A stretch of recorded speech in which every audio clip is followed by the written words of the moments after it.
আসসালামু আলাইকুম রহমতুল্লাহি ওবরকাতুহু।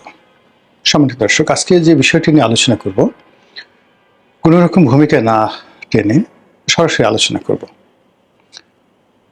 জামাত এবং বিএনপির যে সম্পর্ক,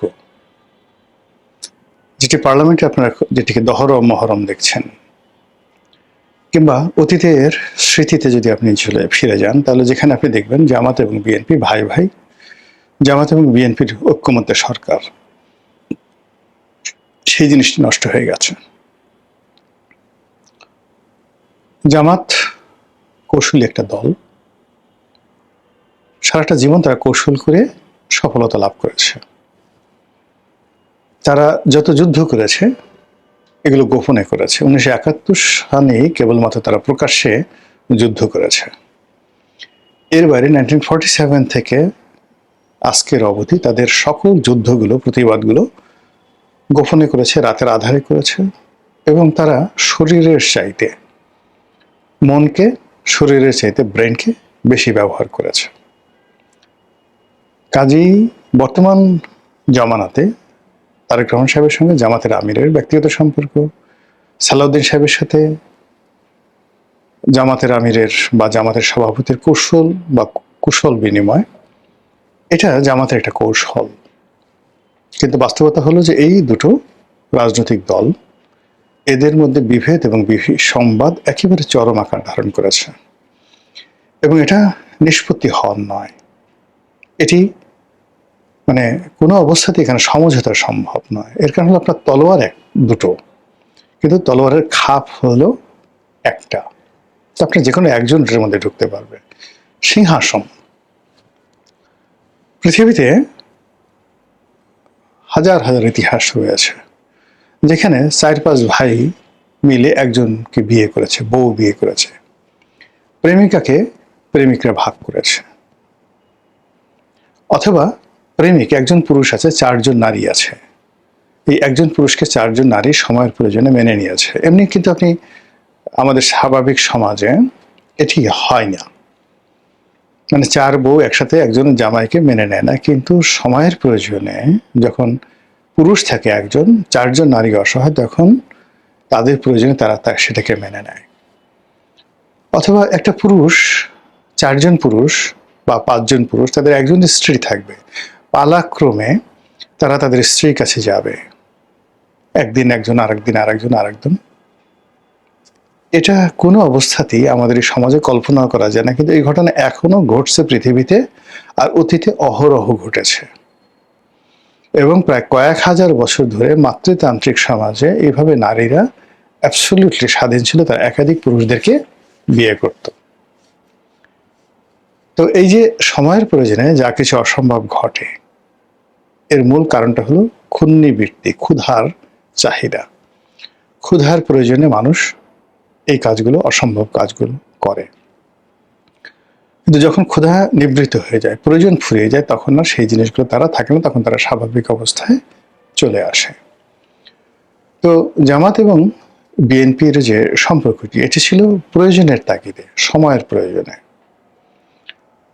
আর এখন যে পরিবেশ পরিস্থিতি তৈরি হয়েছে, সেটাও সময়ের প্রয়োজনে। বিএনপি এবং জামাতের এই যে সম্পর্কটি, এই সম্পর্কটি এখন অহিনকুল এবং দাকুমরার সম্পর্কে পরিণত হয়েছে। আর এই সম্পর্কটি কোনো অবস্থাতেই রিবিল্ড করা সম্ভব নয়। একটি বিরোধ, একটি সংঘাত, একটি মতদ্বৈততা, এবং উভয় পক্ষ মানে ব্যাপক ক্ষয়ক্ষতির মোকাবেলা না করে, ক্ষয়ক্ষতির সম্মুখীন না হয়ে, যুদ্ধ না করে এখানে সমঝোতা বা শান্তি চুক্তিতে তারা আসতে পারবে না। কারণটা হলো, সমস্যাটা তৈরি হয়েছে রিজিক নিয়ে, পেটে লাথি দেওয়া হয়েছে। আপনি যখন কারো পেটে লাথি দিবেন, তখন সে সেটা মেনে নেবে না। এখন ধরুন, গত 2টি বছর ধরে জামাত যে জায়গাগুলোতে তারা তাদের আধিপত্য বিস্তার করেছিল, মিলিটারিতে, জুডিশিয়ারিতে, সিভিল অ্যাডমিনিস্ট্রেশনে, পুলিশে, ব্যবসা বাণিজ্যে, ব্যাংক, বিমায়, সর্বত্র এই 100 দিনে, সরকারের 100 দিনে জামাতের সব কিছু তছনছ করে দেওয়া হয়েছে। যেখানে যেখানে জামাত ছিল সেখানে খুঁজে খুঁজে খুঁজে খুঁজে, অর্থাৎ আওয়ামী লীগকে যেভাবে এই যাকে বলা হয় অপদস্থ করা হয়েছে, শুধুমাত্র জামাতের লোকজনকে জেলে নেওয়া হয়নি, কিন্তু জামাতের সাথে জেলে গেলে জামাতের জন্য বেটার হতো। সেই কাজগুলো না করে যেটা করা হয়েছে, প্রত্যেকটা জায়গা থেকে জামাতকে উচ্ছেদ করা হয়েছে, তাদের রুটি রুজিতে হাত দেওয়া হয়েছে। আওয়ামী লীগ যেভাবে তাদের আর্থিক প্রতিষ্ঠানগুলোকে টার্গেট করেছিল, বিএনপি একইভাবে তাদের আর্থিক প্রতিষ্ঠানগুলোকে টার্গেট করেছে। আপনারা সাম্প্রতিক সময় দেখেছেন যে তাদের খোলামেলা কথাই, যেটা হলো বাংলাদেশের বেশ কয়েকটি শিল্প প্রতিষ্ঠান রয়েছে, যেমন নাবিল গ্রুপ আছে, আকিজ গ্রুপ আছে। এই আকিজ গ্রুপ, নাবিল গ্রুপ, এরা সবাই জামাতের কট্টর সাপোর্টার। পুরো আকিজ গ্রুপের পুরো পরিবার, এর মধ্যে ইভেন আকিজ গ্রুপে আওয়ামী লীগের সমর্থক আছে, আওয়ামী লীগের এমপি ছিল, কিন্তু তারাও মূলত জামাতের প্রতি সফটেন। তো সেই আকিজ গ্রুপের মালিক বশির উদ্দিন, মানে ওদের অনেকগুলো গ্রুপ মানে বিভাগ আছে, ভাইরা আলাদা আলাদা ব্যবসা করেছে।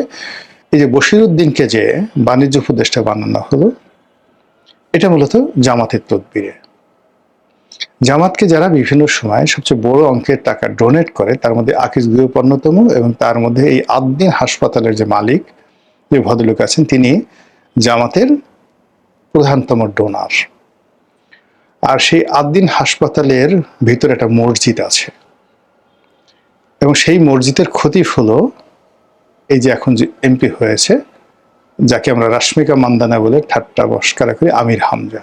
এই আমির হামজা মাসে 5 লাখ টাকা বেতনে দীর্ঘদিন ধরে এই আদ্দিন হাসপাতালের উপরে যেটা মসজিদ আছে, সেই মসজিদে তিনি চাকরি করতেন। আর এই চাকরির বাইরে গিয়ে তিনি সারা দেশে ওয়াজ এবং মাহফিল করতেন, এবং পুরোটাই এই আদ্দিন হাসপাতাল তাকে প্রমোট করত। জামাতের অনেক বড় বড় নেতা, যেন ধরুন এই যে এখন আজহারি, আজহারিকে যে আজকের এই পর্যায়ে আনা হলো, এটার পেছনে পুরো আকিজ গ্রুপের একটা বিরাট অবদান রয়েছে। আপনারা যারা যশোর, অভয়নগর, বেনাপোল, এই সমস্ত এলাকাতে যেখানে আকিজের ইন্ডাস্ট্রিগুলো, পরিবারগুলো সেখানে আধিপত্য আছে, সেখানকার লোকজন এই ঘটনার চাক্ষুষ সাক্ষী দিতে পারবেন। গত কয়েক বছর ধরে তারা ওখানে বাৎসরিক ওয়াজ মাহফিল, অর্থাৎ যেটা দেলোয়ার হোসেন সাঈদী চট্টগ্রামের প্যারেড ময়দানে করতেন, তার চাইতে বড় বড়, মানে বড় করে ব্যাপক আকারে জাঁকজমক সহকারে এই আকিজ গ্রুপ সেখানে জামাতের যারা বক্তা, সেখানে তারেক মনোয়ার আছে, আজহারি আছে, এদের সবাইকে দাওয়াত করে সেই সিরিজ 6 দিন 7 দিন সেখানে সেই মাহফিল পরিচালনা করত। শেষের দিকে শেখ হাসিনা এটা বন্ধ করে দিয়েছিল। তো সেই আকিজ গ্রুপের আদ্দিন হাসপাতালের লাইসেন্স সরকার স্থগিত করে দিয়েছে। বোঝার চেষ্টা করুন, জামাত শেখ হাসিনার পতনের পরে যদি তারা শুকরানা আদায় করে থাকে, আল্লাহর কাছে শুকরানা আদায় করে থাকে, এবং সবচেয়ে বড় প্রাপ্তি যে আল্লাহ তুমি আমাদেরকে সবচেয়ে বড় প্রাপ্তি দিয়েছো, এটা জামাত যে সংসদে গেছে তা না, জামাত যে বিরোধী দলে গেছে তা না, জামাত ইসলামী ব্যাংক ফিরে পেয়েছে, এবং ইসলামী ব্যাংকের কর্মকর্তাদেরকে দিয়ে এস আলমের যে বাকি 5টা ব্যাংক আবার তারা দখল করেছে, ওটা ছিল তাদের সবচেয়ে বড় প্রাপ্তি। এর কারণ হল জামাত তো বেসিক্যালি একটা বিরোধী দল হবে, এমপি হবে, এটার জন্য জামাত রাজনীতি করে না। জামাত একটা রেভলিউশন করতে চাচ্ছে, ইসলামিক রেভলিউশন। মানে আপনি চিন্তা করেন 1951-52 সনে মিশরে যেভাবে তারা প্রথমে সেনা অভ্যুত্থান ঘটিয়েছিল, মুসলিম ব্রাদারহুড, তখন এই মুসলিম ব্রাদারহুডের প্রধান ছিলেন সৈয়দ কুতুব। সৈয়দ কুতুবের নির্দেশে Gamal Abdel Nasser, he was at that time only a colonel বা লেফটেন্যান্ট কর্নেল, তিনি এই এত বড় একটা বিপ্লব মিশরের মতো জায়গাতে ঘটিয়ে দিয়েছিলেন। তো সেখান থেকে একেবারে মুরসি পর্যন্ত এই যে মুসলিম ব্রাদারহুডের যে উত্থান, তুরস্কের একে পার্টির এই যে এখন এরদোয়ানের যে উত্থান, কিংবা আরব অঞ্চলে ইখওয়ানে মুসলিমিনের যে উত্থান, এর সঙ্গে হামাসের যে উত্থান, এই সব কিছু একই সূত্রে, ইভেন হুতি, হামাস এবং মধ্যপ্রাচ্যে যে ইরান সমর্থিত অন্য যে সকল গ্রুপ আছে, হিজবুল্লাহ, এদের যে স্ট্রাকচার, যেদের গঠন এবং এদের সঙ্গে যে পারস্পরিক যোগাযোগ, এটা বলতে গেলে গ্লোবালি ইনক্লুডিং পাকিস্তানের জামাত, তারা একই সঙ্গে একত্রে কৌশলগত পার্টনার হিসেবে কাজ করে সারা দুনিয়াতে একটা ইসলামী বিপ্লব এবং একটা রেভলিউশন ঘটানোর জন্য। এবং সেই রেভলিউশনের মূল থিম হবে ওহাবিবাদ। আর সেই ওহাবিবাদ আরবের দেশে, আর আমাদের দেশে এটি হবে মওদুদিবাদ, আবুল আলা মওদুদির মতাদর্শ অনুসারে। এই লক্ষ্যে তারা যেটা এমিরেটস, ইসলামী এমিরেটস প্রতিষ্ঠা করবে, সেই এমিরেটসটি শত শত বছর তারা বাংলাদেশ শাসন করবে। এরপরে তারা গাজওয়াতুল হিন্দ এই আন্দোলনটা সফল করবে, আল্লাহ রাসূলের যে ভবিষ্যৎবাণী, এবং তারা দিল্লির সিংহাসন দখল করে মুসলমানরা যেভাবে ভারতবর্ষ শাসন করেছে 800 বছর, ওইভাবে তারা শাসন করবে।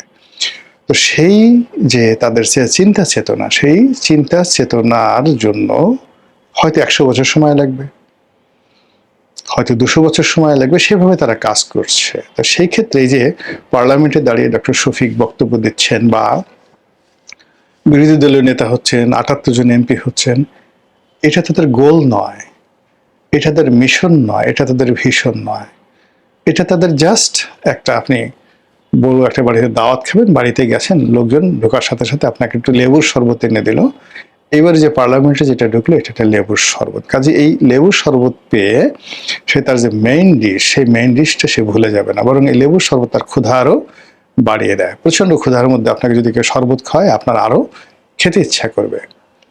তো এই যে জামাত যে এখন ক্ষমতার কাছাকাছি গেল, এতে করে সে মজা পেয়ে গেছে। সে চিন্তা করলো, এই যদি এই হয়, তাহলে প্রধানমন্ত্রী হলে না জানি কত ক্ষমতা, দিল্লির সুলতান হলে না জানি কত ক্ষমতা, যদি মুসলমানদের আমির হওয়া যায়, আমিরুল মুমিনিন হওয়া যায়, তো এই আমিরুল মুমিনিন হতে হলে তাদেরকে যে জিনিসটা দরকার, সেটা তাদের অর্থনৈতিক ভিত্তি দরকার, ফাইন্যান্সিয়াল ইনস্টিটিউশন দরকার, তাদের সংগঠনকে আরো শক্তিশালী করা দরকার অন দ্য লং রানে। এবং সেই কাজটি করার জন্য ইসলামী ব্যাংক বা অন্যান্য যে ব্যাংকিং প্রতিষ্ঠানগুলো রয়েছে, বা তাদের আর্থিক প্রতিষ্ঠান রয়েছে, এবং তাদের যে সকল শিল্প গ্রুপ রয়েছে, যেগুলো তারা গড়ে তোলার চেষ্টা করছে, সেইগুলো তাদের কাছে এই মুহূর্তে সবচেয়ে গুরুত্বপূর্ণ। এই গুরুত্বপূর্ণ জায়গাগুলোতে শেখ হাসিনা তাদেরকে লাথি মেরেছিল, আর এই বর্তমান সরকারও এই 100 দিনের মধ্যে ঠিক সেম জায়গাটা থেকে লাথি মারছে। বোঝার চেষ্টা করুন, এই লাথি খাওয়ার পরে তারা কি সুবহানাল্লাহ, আলহামদুলিল্লাহ, আল্লাহু আকবার বলবে, নাকি দাড়িতে খেজাব লাগিয়ে, মানে মেহেদি লাগিয়ে, একটু আতর মেখে আর একটা বিয়ে করে মক্কা বা মদিনাতে চলে যাবে উমরা করার জন্য, নাকি অতীতে তারা যেভাবে কৌশল করেছে, বা তাদের সহযোগীরা যেভাবে দেশ এবং বিদেশে লড়াই সংগ্রাম করেছে এবং করে যাচ্ছে, তারা কি সেই কাজ করবে? এতটুকু কমন সেন্স তাদের আছে, আপনাদের আছে, আমাদের আছে। We should be careful. মহান আল্লাহ আমাদের সবাইকে হেদায়েত দান করুন এবং হেফাজত করুন। আসসালামু আলাইকুম ওয়া রাহমাতুল্লাহি ওয়া বারাকাতুহু।